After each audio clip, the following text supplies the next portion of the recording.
Merhaba arkadaşlar, yeni bir video ile karşınızdayım. Bu videoda sanal mimarimizi ortama ekleyeceğiz ki backup'ını alabilelim.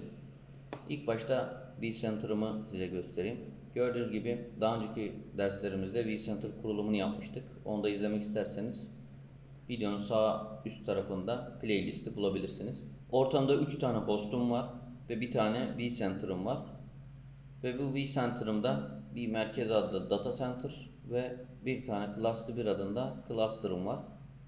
Şimdi benim burada sanal makinelerim var görmüş olduğunuz gibi. Bu Veeam Backup şu an bağlı olduğum Veeam Backup sunucumun kendisi. Ve SQL makinelerim var. Bir tane domain controller'ım var. Ve kapalı olan birkaç tane de makinem var. Şimdi ben bu hypervisor mimarimin backup'ını alabilmek için Veeam'e ekleyeceğim. Sunucuma geldim. Eğer siz Home tabındaysanız envantere gelip Virtual Infrastructure'a gelip Add Server diyeceksiniz arkadaşlar. Ekleyeceğiniz mimariye göre burada seçiminizi yapmanız lazım. Biz VMware vSphere ekleyeceğimiz için X sekmeyle ilerleyeceğiz. Ama ortamınızda siz Hyper-V yönetiyorsanız Hyper-V'yi ekleyeceksiniz. vSphere'e tıkladım arkadaşlar. Add vCenter tavsiye edilen vCenter'ı eklemenizdir diyor. Ama standalone olarak hostlarınızı da ekleyebilirsiniz. Eğer sizin ortamınızda bir vCenter yoksa ama hypervisor kullanıyorsanız tek hostluk bir ortamınız varsa örneğin hostunuzu da buraya ekleyebiliyorsunuz. Ama ben de vCenter olduğu için merkezi bir yönetim uygulamam olan vCenter'ı ekleyeceğim. Burada da VMware'in Cloud Director ortamını ekleyebiliyorsunuz. Ben vSphere'e tıklıyorum. Bana ekleyeceğim arayüzümü açtı.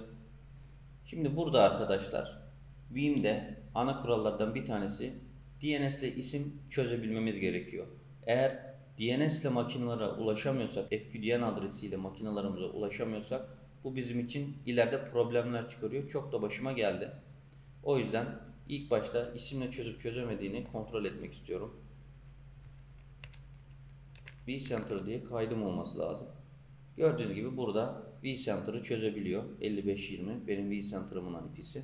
Siz buraya IP'den ziyade DNS ismiyle girerseniz yani DNS name'ini girerseniz daha iyi olacaktır.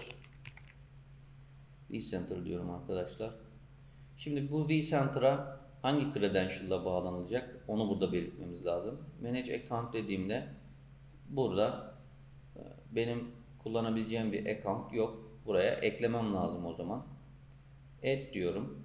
vCenter'a bağlanırken kullandığım credential'ları girmem gerekiyor ve bunun admin haklarında olması gerekiyor arkadaşlar. Çünkü yapacağı işlemler bunu gerektiriyor. Credential'ımı ekledim arkadaşlar. Apply diyorum. Sunucuma ulaşabildi. En azından isimden çözebildi ki sertifika ile ilgili bir uyarı verdi. Continue diyorum. Şimdi bağlanmasını bekliyorum. Eğer kullanıcı adı şifreyi doğru girdiysem vCenter'ımı getirecektir.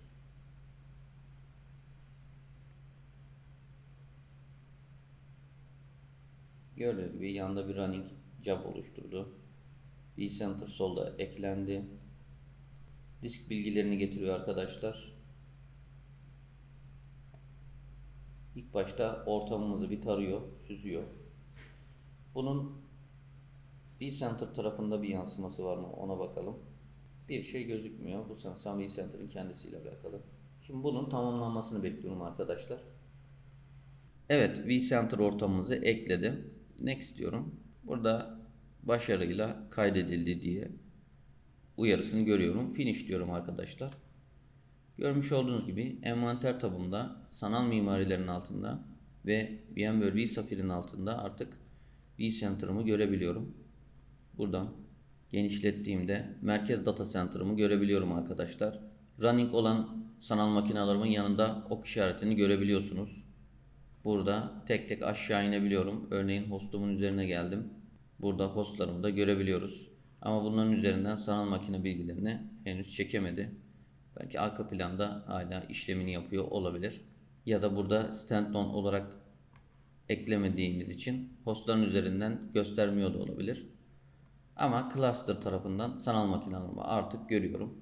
Backup mimarisine geldiğimde gördüğünüz gibi Managed Server altında artık vCenter'ımın ekli olduğunu görüyorum. Yani bu serverları artık ortamımızda yönetiyoruz anlamına geliyor Managed'da. Hostlarımı da buradan görebiliyorum. Şimdi envanterimize VMware ortamımızı ekledik. Bir de bizim bir repository eklememiz gerekiyor arkadaşlar. Backup mimarisi tabına geldiğimde buraya repository'imizi eklememiz gerekiyor. Çünkü Vim'in kendi diskini kullanmamız pek mantıklı değil. Harici bir noktada olması önemli. Başka bir cihaz olması önemli. Çünkü halihazırda bu da bir sanal makine. Şimdi bir sonraki videoda da NAS cihazından repository'imi ekleyeceğim. Bu videomuz bu kadar. Bir sonraki videoda görüşmek üzere. Hoşça kalın.